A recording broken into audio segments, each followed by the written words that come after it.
নমস্কার বন্ধুরা, আমি ডাক্তার ভীম নস্কর। বন্ধুরা, আজকে আমি একটি নতুন একটা আনকমন হোমিওপ্যাথিক ওষুধ সম্বন্ধে আপনাদের কাছে আলোচনা করতে যাচ্ছি। Very interesting remedy. আর এই ওষুধটি যেসব কাজে লাগে অন্য সব ওষুধ সেখানে ফেল হয়ে যায়, সেখানে সেসব ওষুধগুলো খুব ভালো কাজ দেখাতে পারে না। ওই জন্য আমরা কিছু রেয়ার রেমেডি আমরা আমাদের ডাক্তারখানাতে রেখে দিই ওই রকম ধরনের পেশেন্টকে স্ট্রাগল করার জন্য। যেসব পেশেন্টগুলো এইরকম ধরনের সিমটম নিয়ে আমাদের কাছে আসে এবং অন্য ওষুধ সেখানে ফেল মারে, সেই সব পেশেন্টকে স্ট্রাগল করার জন্য আমরা এইসব ওষুধগুলো রাখি।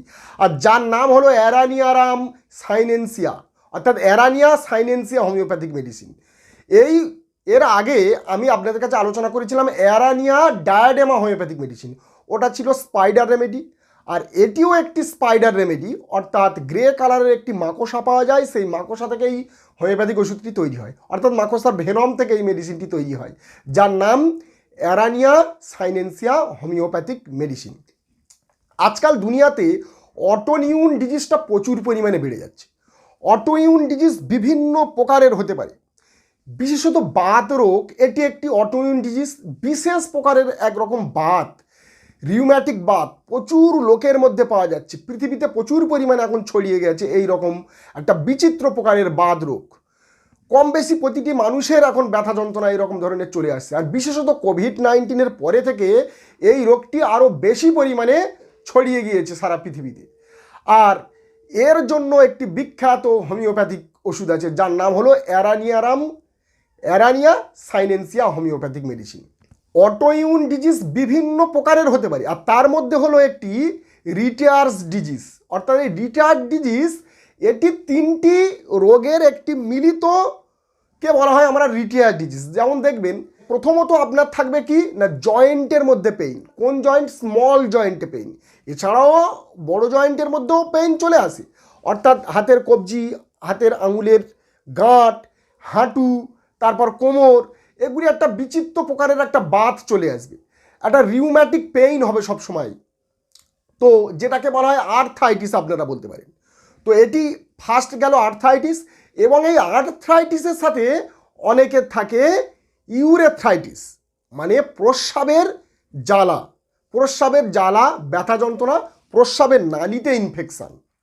অর্থাৎ প্রস্রাবের নালীতে যখন ইনফেকশান হবে, জ্বালা হবে, প্রস্রাব করতে গেলে বার্নিং হবে, পেইন হবে, যেটাকে আমরা ইউরেথ্রাইটিস বলি।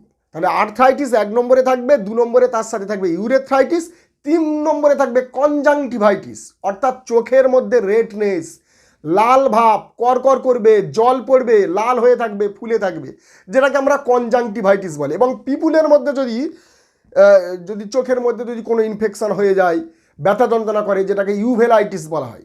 তো এই তিনটি, একটি হলো আর্থ্রাইটিস, দ্বিতীয়টি হলো কনজাংটিভাইটিস, আর 3 নম্বর হলো ইউরেথ্রাইটিস। এই তিনটি যদি কারোর মধ্যে পাওয়া যায়, যেটাকে আমরা রিটায়ার্স ডিজিজ বলা হয়। আর এই রিটায়ার্ড ডিজিজের জন্য একটি বিখ্যাত হোমিওপ্যাথিক মেডিসিন অ্যারানিয়া সাইনেন্সিয়া হোমিওপ্যাথিক মেডিসিন ভেরি গুড কাজ করে।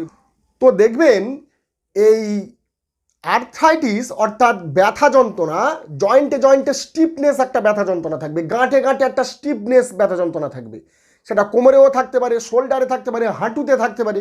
তো এই রকম ধরনের স্টিফনেস ব্যথা যন্ত্রণা, এবং তার সাথে প্রস্রাবের যে ইউরেথ্রাইটিস অর্থাৎ প্রস্রাবে বার্নিং ব্যথা যন্ত্রণা, এটি তো কম বেশি থাকবে।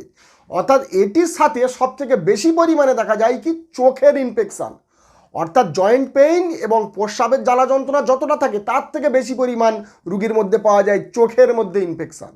অর্থাৎ চোখ বেশি পরিমাণে লাল হয়ে থাকবে, চোখ দিয়ে অনর্গল জল আসবে, ডিসচার্জ হবে, চোখ করকর করবে, জ্বালা করবে, চোখের মধ্যে একটা স্টিঙ্গিং পেইন হবে। তো এই রকম ব্যথা যন্ত্রণার জন্য আমরা চোখের যে সমস্যার জন্য আমরা প্রথমত হোমিওপ্যাথিক ওষুধ এলিয়াম সেপা কাউকে দিই, কাউকে ইউফ্রেসিয়া দিই, আমরা রুটার দিই, সিমফাইডম দিই, লাস্ট আমরা আর্জেন্টাইডিকাম, পালসেটিলা। তো এই সব মেডিসিনগুলো একটার পর একটা আরেকটার পর আরেকটা যখন ফেল মেরে যায়, অর্থাৎ কোনোটি যখন কাজ দেখাতে পারে না, তখন আমাদের কাছে শেষ অ্যারানিয়া সাইনেন্সিয়া বেটার রেজাল্ট দেয় এবং এই রকম সমস্যা পুরো একেবারে বিলকুল খতম করে দেয়, একদম পুরোপুরি নির্মূলভাবে কিওর করে দেয়, এবং ভেরি ফাস্ট, খুব ফাস্ট এর অ্যাকশান। তো এর নেক্সট দেখবেন, অনেকের এই জয়েন্ট পেইন, আর্থ্রাইটিস এবং ইউরেথ্রাইটিস অনেকের মধ্যে পাওয়া যায় না, অর্থাৎ অনেকের মধ্যে এটি পাওয়া যায় না, কিন্তু তাদের চোখের মধ্যে ইনফেকশন হতে থাকে। কিছু কিছু পেশেন্ট আমাদের কাছে আসে যাদের দীর্ঘদিন ধরে চোখের সমস্যা, অর্থাৎ চোখ লাল হয়ে গেছে, চোখ করকর করছে, চোখ দিয়ে জল পড়ছে, ডিসচার্জ হচ্ছে, যেটাকে কনজাংটিভাইটিস বলছি। এটা দিনকে দিন চলছে, আবার সেরে গেল, দেখা যাচ্ছে ফের চলে এসেছে, অর্থাৎ বারবার এইরকম কনজাংটিভাইটিসের সমস্যা হচ্ছে এবং যখন হচ্ছে অনেক দিন পর্যন্ত থাকছে। তো এই রকম কনজাংটিভাইটিসের সমস্যা যখন আমরা ইউফ্রেসিয়া, পালসেটিলা, রুটা, আর্জেনাইটিকাম যখন দিয়ে আমাদের কাজ না পাই, তখন আমরা এই অ্যারানিয়া সাইনেন্সিয়া হোমিওপ্যাথিক মেডিসিনটি বেস্ট রেজাল্ট দেয় এবং এই রকম সমস্যাকে ঠিক করে দেয়। তো স্টিগনিনামপুরাম বলে একটি হোমিওপ্যাথিক মেডিসিন আছে, এটিও ভেরি গুড কাজ করে এর জন্য। তো অ্যারানিয়া সাইনেন্সিয়া খুব ভালো কাজ করে এর দিক থেকে, এই চোখের এই রকম ইনফেকশানকে কমিয়ে দেবে। কিন্তু আপনারা যদি বলেন যে আমাদের রুটা, আর্জেনাইটিকাম, পালসেটিলা বা সিম্ফাইটাম যে চোখের জন্য আমরা দিচ্ছি, তো তার সাথে আমরা এই যে অ্যারানিয়া সাইনেন্সিয়ার কিভাবে ডিফারেন্স করব, অর্থাৎ এর পার্থক্যটা কিভাবে করব। দেখুন, এখানে একটি পার্থক্য করা যায়, ভেরি ইন্টারেস্টিং পয়েন্ট। এই পার্থক্য যদি আপনারা করতে যান, যেটা এই আর্জেনাইটিকাম, পালসেটিলা, রুটা, ইউফ্রেসিয়ার মধ্যে নেই, সেটি অ্যারানিয়া সাইনেন্সিয়ার মধ্যে আছে। কি না, অ্যারানিয়া সাইনেন্সিয়ার পেশেন্ট যখন স্লিপলেস হবে, অর্থাৎ যখন সে ঘুমাতে যাবে, তার সমস্ত সমস্যা একেবারে কমে যাবে, সমস্ত সমস্যা কমে যাবে।